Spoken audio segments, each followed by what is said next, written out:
कामदा एकादशी व्रत विधि। चैत्र माह में शुक्ल पक्ष की एकादशी को कामदा एकादशी कहते हैं। कामदा एकादशी, जिसे फलदा एकादशी भी कहते हैं, श्री विष्णु जी का उत्तम व्रत कहा गया है। इस व्रत के पुण्य से जीवात्मा को पाप से मुक्ति मिलती है। यह एकादशी कष्टों का निवारण करने वाली और मनोअनुकूल फल देने वाली होने के कारण फलदा और कामना पूरी करने वाली होने के कारण कामदा कही जाती है। इस व्रत को करने से व्यक्ति के सभी पाप नष्ट होते हैं और उसके सभी काम सफल होते जाते हैं, जिससे वह सुख समृद्धि पाता है। कामदा एकादशी व्रत के प्रभाव से मनुष्य प्रेत योनि से मुक्ति पाता है। कामदा एकादशी ब्रह्म हत्या आदि पापों तथा पिशाच तत्व आदि दोषों का नाश करने वाली है। इसके पढ़ने और सुनने से वाजपेय यज्ञ का फल मिलता है। हिंदू धर्म ग्रंथों के अनुसार कामदा एकादशी के दिन स्नानादि से शुद्ध होकर व्रत संकल्प लेना चाहिए। इसके पश्चात भगवान विष्णु का फल, फूल, दूध, पंचामृत, तिल आदि से पूजन करने की सलाह दी गई है। रात में सोना नहीं चाहिए, बल्कि भजन कीर्तन करते हुए रात बितानी चाहिए। अगले दिन यानी पारण के दिन पुनः पूजन का ब्राह्मण को भोजन कराना चाहिए। दक्षिणा देकर ब्राह्मण को विदा करने के बाद भोजन ग्रहण कर उपवास खोलना चाहिए। इस एकादशी की कथा श्री कृष्ण ने पांडु पुत्र धर्मराज युधिष्ठिर को सुनाई थी। इससे पूर्व राजा दिलीप को वशिष्ठ मुनि ने सुनाई थी। आइए हम भी इस एकादशी की पुण्य कथा का श्रवण करें। एकादशी व्रत की महिमा। नारद पुराण में स्वयं भगवान श्री कृष्ण ने एकादशी व्रत के बखान में कहा है कि अश्वमेघ सहस्राणि राजसूय शतानि च एकादश्य युपवास्य कलाम नाहनित षोडशीम, अर्थात हजारों अश्वमेघ यज्ञों पर या 100 राजसूय यज्ञों से भी अधिक फलदायी है। एकादशी व्रत को इस महत्वपूर्ण दिन को यूं ही ना गवाएं। श्री कृष्णा को प्रसाद अर्पित कर प्रसन्न करें और उनकी असीम कृपा पाएं वृंदावन के बन के बिहारी जी का विशेष एकादशी प्रसाद रूपी आशीर्वाद। व्रत के दिन ध्यान रखने योग्य बातें। कामदा एकादशी व्रत में भगवान विष्णु की पूजा की जाती है। व्रत के दिन सूर्योदय काल में उठे, स्नान कर व्रत का संकल्प लें। संकल्प लेने के बाद भगवान विष्णु की पूजा करनी चाहिए। उनकी प्रतिमा के सामने बैठकर श्रीमद् भागवत कथा का पाठ करें।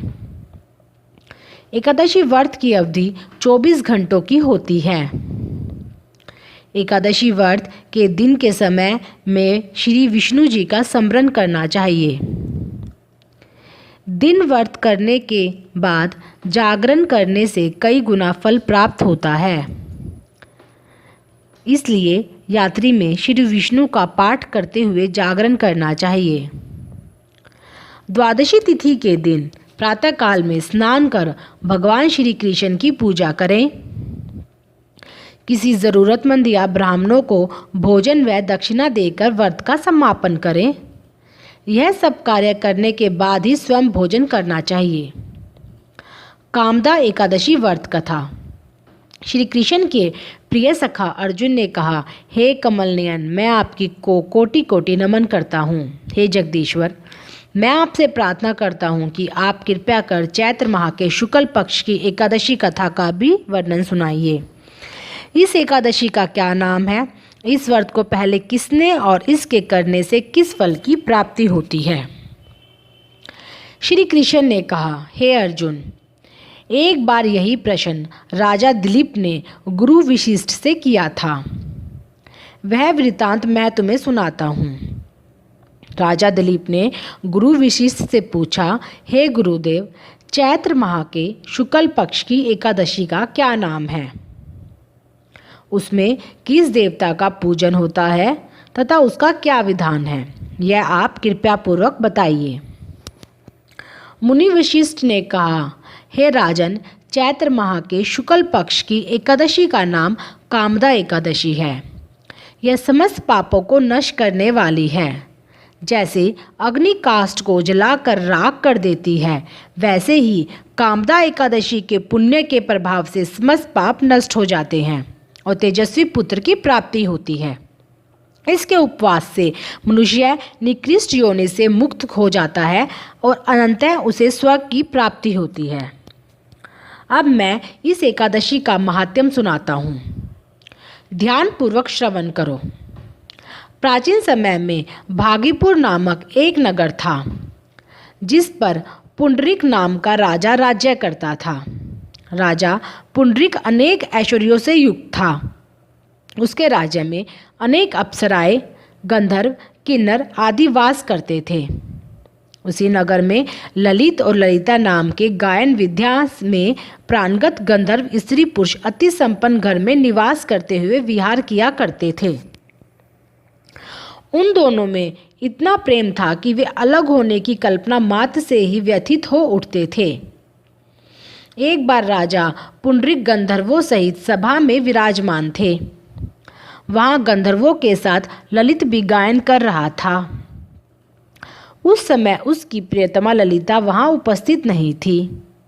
गायन करते करते अचानक उसे उसका ख्याल आ गया, जिसके कारण वह अशुद्ध गायन करने लगा। नागराज कर्कोटक ने राजा पुरंडीक से उसकी शिकायत की। इस पर राजा को भयंकर क्रोध आ गया और उन्होंने क्रोधवश ललित को श्राप दे दिया, अरे नीच, तू मेरे सम्मुख गायन करते हुए भी अपनी स्त्री का स्मरण कर रहा है। इससे तू नरभक्षी दैत्य बनकर अपने कर्म का फल भोग। ललित गंधर्व उसी समय राजा पुंडरीक के श्राप से एक भयंकर दैत्य में बदल गया। उसका मुख विकराल हो गया। उसके नेत्र सूर्य चंद्र के समान प्रदीप्त होने लगे। मुंह से आग की भयंकर ज्वालाएं निकलने लगी। उसकी नाक पर्वत की कंदरा के समान विशाल हो गई और गर्दन पहाड़ के समान दिखाई देने लगी। उसकी भुजाएं 2-2 योजन लंबी हो गई। इस प्रकार उसका शरीर 8 योजन का हो गया। इस तरह राक्षस बने जाने पर वह अनेक दुख भोगने लगा। अपने प्रियतम ललित का ऐसा हाल होने पर ललिता अथाह दुख से व्यतीत हो उठी। वह अपने पति के उद्धार के लिए विचार करने लगी कि मैं कहाँ जाऊं और क्या करूं, किस जतन से अपने पति को इस नरक तुल्य कष्ट से मुक्त कराऊं। राक्षस बना ललित घोर वनों में रहते हुए अनेक प्रकार के पाप करने लगा। उसकी स्त्री ललिता भी उसके पीछे पीछे जाती और उसकी हालत देखकर विलाप करने लगती। एक दिन वह अपने पति के पीछे पीछे चलते हुए विंध्याचल पर्वत पर पहुंच गई। उस स्थान पर उसने रिंगी मुनि का आश्रम देखा। वह शीघ्रता से उस आश्रम में गई और मुनि के सामने पहुंचकर दंडवत प्रणाम कर विनीत भाव से प्रार्थना करने लगी। हे महर्षि, मैं वीर धंधवा नामक गंधर्व की पुत्री ललिता हूँ। मेरे पति राजा पुंडरीक के श्राप से एक भयंकर दैत्य बन गए हैं। उससे मुझे अपार दुख हो रहा है। अपने पति के कष्ट के कारण मैं बहुत दुखी हूँ। हे मुनिश्रेष्ठ, कृपया करके आप उसे राक्षस योनि से मुक्त होने का कोई उपाय बताइए।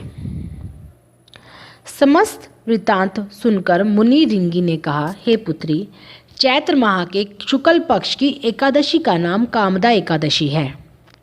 उसके व्रत करने से प्राणी के सभी मनोरथ शीघ्र ही पूर्ण हो जाते हैं। यदि तू उसके व्रत के पुण्य को अपने पति को देगी तो वह सहज ही राक्षस योनि से मुक्त हो जाएगा और राजा का शाप शांत हो जाएगा। ऋषि के कहे अनुसार ललिता ने श्रद्धापूर्वक व्रत किया और द्वादशी के दिन ब्राह्मणों के समक्ष अपने व्रत का फल अपने पति को दे दिया और ईश्वर से प्रार्थना करने लगी कि हे प्रभु, मैंने जो यह उपवास किया है उसका फल मेरे पति देव को मिले, जिससे उसकी राक्षस योनि से शीघ्र ही मुक्ति हो। एकादशी का फल देते ही उसका पति राक्षस योनि से मुक्त हो गया और अपने दिव्य स्वरूप को प्राप्त हुआ। वह अनेक सुंदर वस्त्रों तथा आभूषणों से अलंकृत होकर पहले की भांति ललिता के साथ विहार करने लगा। कामदा एकादशी के प्रभाव से वे पहले की भांति सुंदर हो गया और मृत्यु के बाद दोनों पुष्प विमान पर बैठकर विष्णु लोक को चले गए। हे अर्जुन, इस उपवास को विधान पूर्वक करने से सभी पाप नष्ट हो जाते हैं। इस व्रत के पुण्य से मनुष्य ब्रह्म हत्या आदि के पाप और राक्षस आदि योनि से मुक्त हो जाते हैं। संसार में इससे उत्तम दूसरा कोई व्रत नहीं है। इसकी कथा व माध्यम के श्रवण व पठन से अनंत फलों की प्राप्ति होती है। कथासार: प्राणी अपने दुखों का चिंतन करे, यह बुरा नहीं है, किंतु समय असमय ऐसा चिंतन प्राणी को उसके दायित्वों से विमुख कर देता है, जिससे उसे भयंकर कष्ट भोगने पड़ते हैं। गंधर्व ललित ने भी राक्षस होकर निंदित कर्म किए और कष्ट भोगे, परंतु भगवान श्री हरि की अनुकंपा का कोई अंत नहीं है।